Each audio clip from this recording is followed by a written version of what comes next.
Welcome back to Africa Science Focus, the weekly science and development show from Side of Net.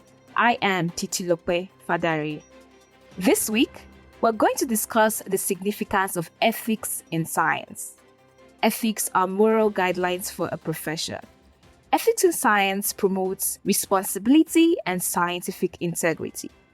Our reporter, Michael Kaloki, will be talking to experts who will explain what ethical considerations in science are and why scientists must adhere to certain code of conduct that uphold the integrity of science. To start off, we'll be speaking to Dr. Jerome Singh, an adjunct professor at the Dalla Lana School of Public Health, University of Toronto, Canada, and an honorary research fellow at the Howard College School of Law, University of KwaZulu-Natal, Durban, South Africa. Dr. Singh also serves as the principal investigator of the Scientific Advisory Group on Emergencies, which operates under the Academy of Science of South Africa. He will help us understand what ethics is. At a very basic level, the field of ethics is concerned with what is right and what is wrong. And while the law similarly focuses on regulating what's lawful or unlawful, ethics and law are actually different. So the easiest example I can give you is from South Africa. So while an action or a policy may be lawful, it's not necessarily ethical. So if you use South Africa as an example, apartheid was law in South Africa, but it was not ethical. So, while the law is around in many countries and does govern things, there's also another problem with the law, and that is that the law is not always comprehensive and doesn't govern every single scenario or situation. So in such situations or in instances, the field of ethics can provide very helpful guidance in regard to decision-making in science. So, in a very brief nutshell, that's what I would like to say the field of ethics is. The field of ethics tries to give guidance about what should be done and not necessarily what must be done. The law prescribes what must be done, but as I noted, while the law may say something, it doesn't necessarily mean that the outcome is going to be ethical. How important are ethics in science, and why should they be observed? Yes, well, how important are ethics in science? At a very basic level, the goal of science is to address a knowledge gap or to answer a question. However, science cannot just be curiosity-driven. We can't just answer a question because we're curious.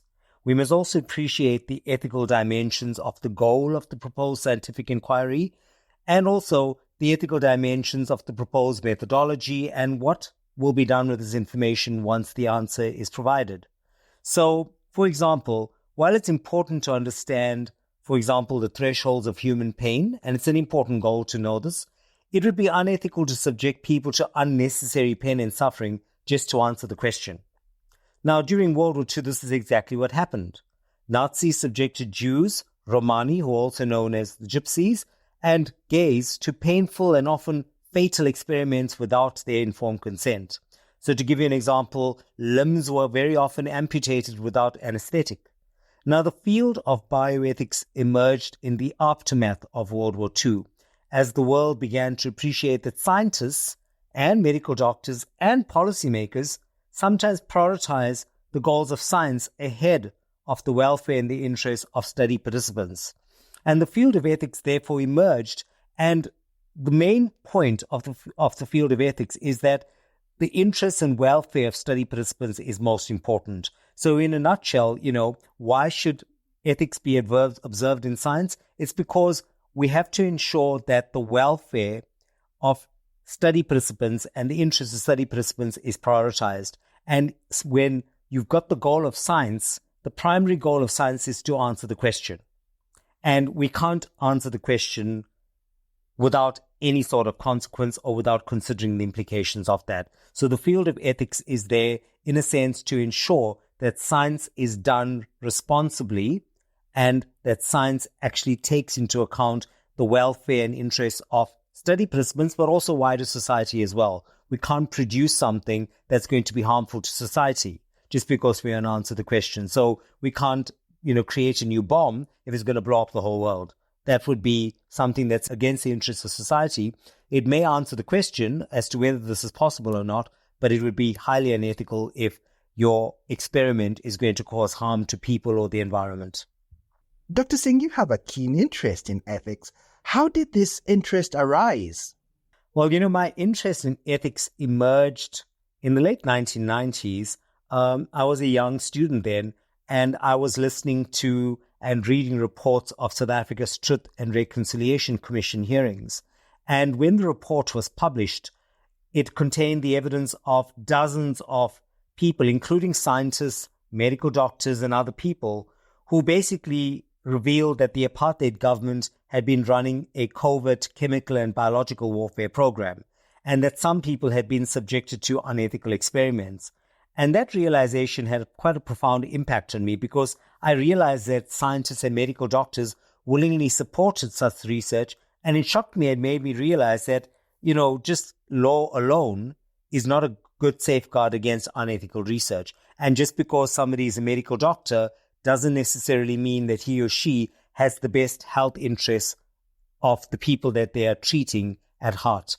So I think that had quite a profound impact on me and made me consider the field of ethics and made me realize the importance of distinguishing ethics from law, and why even having a legal system or laws is not a good safeguard on its own, and why you need the field of ethics to really, encourage people to reflect on the ethical implications of their actions. And do you feel there are specific areas of science where more emphasis should be placed on ethics? Emerging or novel science areas or inquiries do merit intensified ethics focus. So, for example, the use of artificial intelligence in healthcare, or gene editing and gene therapy, or even genetic modification of insects to eradicate diseases like malaria, are rapidly evolving fields, and they could have major implications for humanity and also for the ecosystem. So these are examples of specific areas in science which may need more emphasis on the ethical dimensions of the proposed research, or even what would be the ethical implications of the outcomes of the research. One area of science that needs special ethical consideration is the field of artificial intelligence, AI. AI research requires careful consideration of ethical implications. Emma Ruttkamp-Bloem, a member of the United Nations Secretary General's Advisory Body on AI and leader of the Ethics Research Group at the Center for Artificial Intelligence Research in South Africa, spoke about the ethics of AI on the African continent. The ethical concerns are mostly political and social concerns. They have to do with human rights, such as, the right to privacy, the right not to be manipulated, so the right to freedom of thought, the right to mental integrity is another way, an old-styled way to refer to this, and also the right to know that an algorithm has taken a decision about oneself. So, whether your children have access to a particular institution or whether you get a loan or whatever the case might be, you have the right to know, or a job, that it wasn't humans and in the end that took this decision. But then there are also concerns, obviously, around labor, around the loss of jobs and the need for reskilling. And it is difficult on this continent specifically to have all the enablers in place that are needed to address, for instance, reskilling, because you can't just reskill a mining community to, become secretaries or something, because the structure of the community itself, the way in which the towns are laid out, all, have a focus around this particular kind of job. So it is not just about reskilling people. It's about wider societal issues, and also, allowing people to have this training. So will there be childcare, for instance, if one has to be reskilled after hours? So these kinds of issues are really important in our context.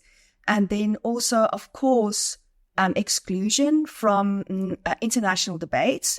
For me, that was from the beginning exceptionally important, because the risks around artificial intelligence are different across the world. In some cases, there are regions that are better protected and have fewer vulnerable communities, have better immediate resources to enable them to lodge any kind of complaint. There might be more awareness, although, awareness around the risks of AI is actually a worldwide problem. But anyway, it was really important to make sure that Africa's voice is heard in international conversations around AI. And it's something that I feel really, really very serious about. And, in COMEST also, this second meta value of equity and epistemic equity, where it is important that all voices are viewed as credible contributors to knowledge. And then obviously political concerns. Is it the business model of AI, which is commodification of data? It has it threatens a continent such as Africa in different ways from how it threatens, for instance, the United States. And how actually this model works to keep existing geopolitical power relations to keep them the same, to strengthen them, to support. Because the AI model, for instance, needs content labelers and content moderators. And where do they find them typically? On our continent. And do these workers have any kind of right and any kind of protection? Are they paid sustainable wages? And of course, the answer is no. So, there's a lot to do from our point of view. And that is then why I started the research group on ethics of AI to build capacity, specifically starting in South Africa, but then across the African continent. And there are now quite a number of entities that work across the continent, such as the Responsible AI Network Africa, where we try to work together to ensure that there is awareness and that we lobby for effective legislation that speak to Africa and ensure capacity for Africans building AI systems for African problems, and that we retain ownership of our data. It's a huge problem. African data is flowing out of our hands on a daily basis. It's a very rich treasure trove for international big tech, and we should be very, very much more vigilant than we are at the moment about retaining our own data for ourselves. Professor Alon Ihuah is a professor of philosophy in the Department of Philosophy at Benue State University in Makurdi, Nigeria. He's passionate about science ethics on the African continent. He discussed the African considerations on science ethics with Michael and says it must be taught at an early age. The kind of science that most of us understand in our climate in Africa is Western science. And much of what the presuppositions and the assumptions, and of course also the results of science arising from investigations and research, are normally taken from the purview of the West. And so questions are being asked. How does the scientific results, how do they affect Africa? And because it is within the African environment, it means, therefore, that we must have to domesticate the researches of science in Africa. And to that extent, therefore, it is important to note that such results will normally affect Africa. Of course, if you talk about modern science and technology, of course, we know that it has enhanced man's power of manipulating. It has also enhanced man's power of controlling nature, also of reducing the sufferings, and of course also improving the quality of human life. Those are the presumptions of Western science. Its uses, of course, as we know, has actually generated many problems. So historically, today you will discover that there is what we call the dialectics of science and technology.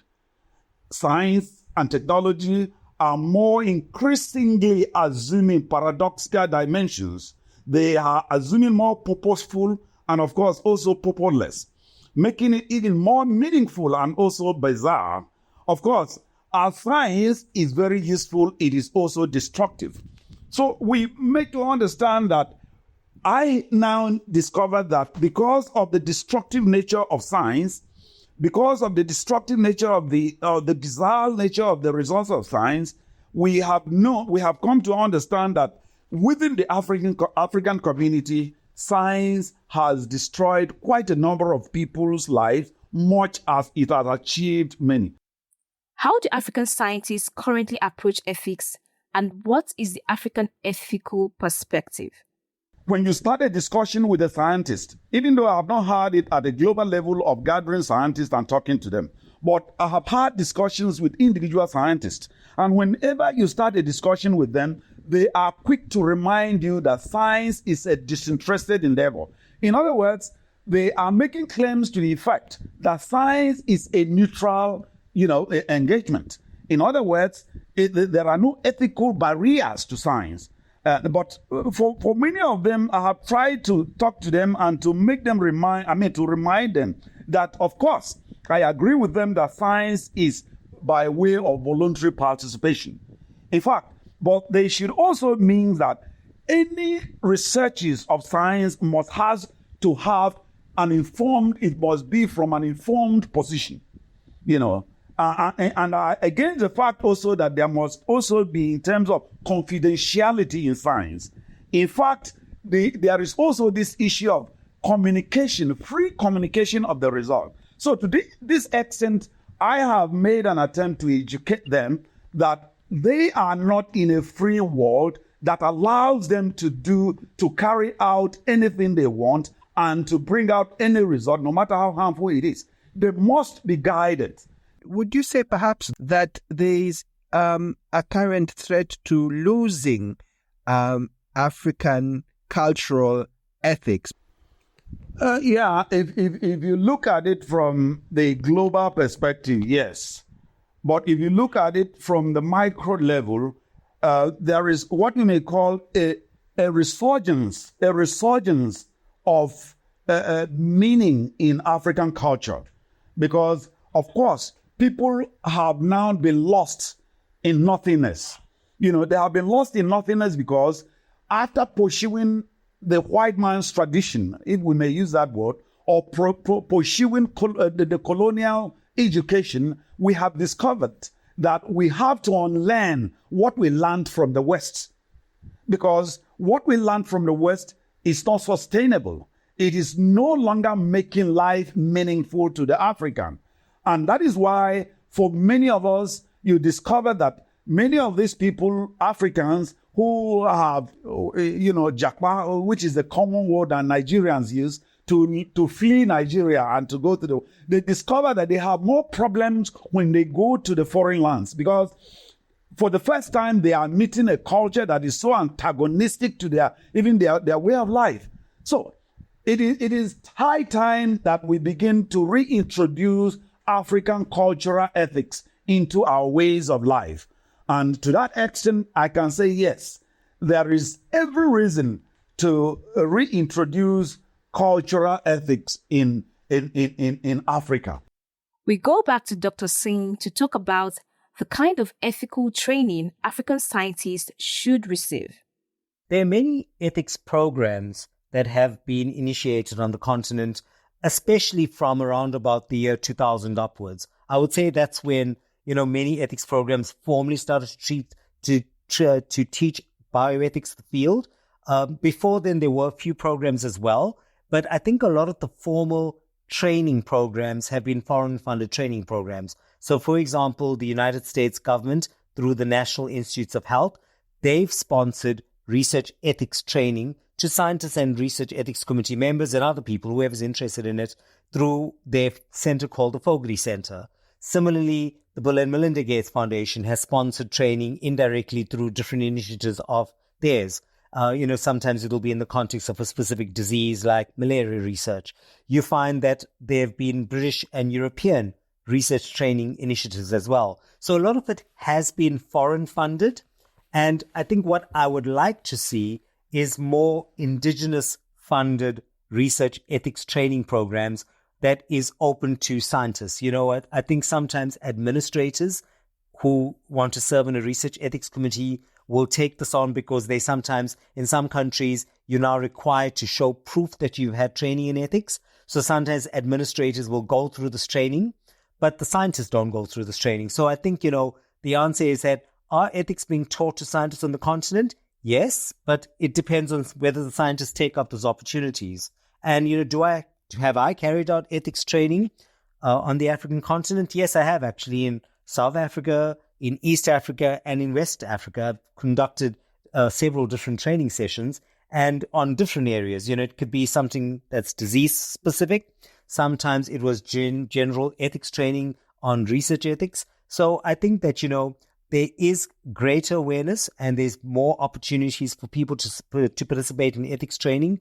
And there's even online ethics training programs now. And what has been the response? Well, sometimes people have a misunderstanding before they start an ethics training program, what ethics is going to be about.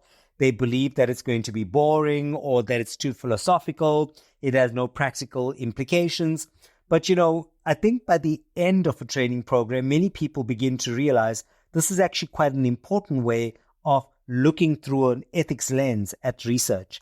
And even scientists in particular, they look at their research question through a scientific lens. And if you only look through a scientific lens, you don't consider some of the welfare and the interests of study participants. You just want to answer the scientific question. And sometimes the way you answer the question is quite important, because you can answer the question in a very simple, straightforward way, but it may not yield ethical outcomes, or it may not be an ethical way of addressing the question. So I think that, when people have an ethical awareness of their research, they actually approach the research in a more sensitive way, and they're more aware as to what they should be considering. Because ethics is about what should be done, not what can be done. That's what scientists want to do. Scientists want to answer the question, what can be done? The law says what must be done. But ethicists say what should be done. You also have experience in working among the scientific community in various parts of the world. How have scientific communities in other parts of the world embraced ethics in comparison to their counterparts here in Africa? So it's a good question. And I wouldn't say that, scientific communities in other parts of the world are much better than their counterparts in Africa. But I will be fair and say that I think probably there's more ethics awareness and there's more sensitivity to ethics issues in advanced economies where ethics training programs are much more established. So, for example, I will say that scientific communities in North America, for example, in the US and Canada, they're much more aware that ethics is quite important. And I think it's because there's been long established research ethics training programs. People take it up and they do this as a discipline. They do this as a career. So in Canada, for example, you have bioethicists as a post in a hospital. That's in the context of clinical ethics. Some research organizations hire ethicists just to support the organization. Those types of structures and employment opportunities are rare in Africa. They're not unheard of, but they're more rare. So I think similarly in Europe, across the European Union and in the UK, there's more of an awareness that ethics is important, that you need to get ethics approval, that you need to do it in a certain way. The European Union has published many research ethics documents. The UK has published research ethics documents. You've got important centres that are basically non-governmental centres, for example, in the UK, like the Nuffield Centre, where they actually sponsor research ethics. They sponsor research ethics in the form of grants. They publish research ethics guidance documents. So I think in Africa, we don't have that amount of sensitivity, and we definitely don't have that much of funding support.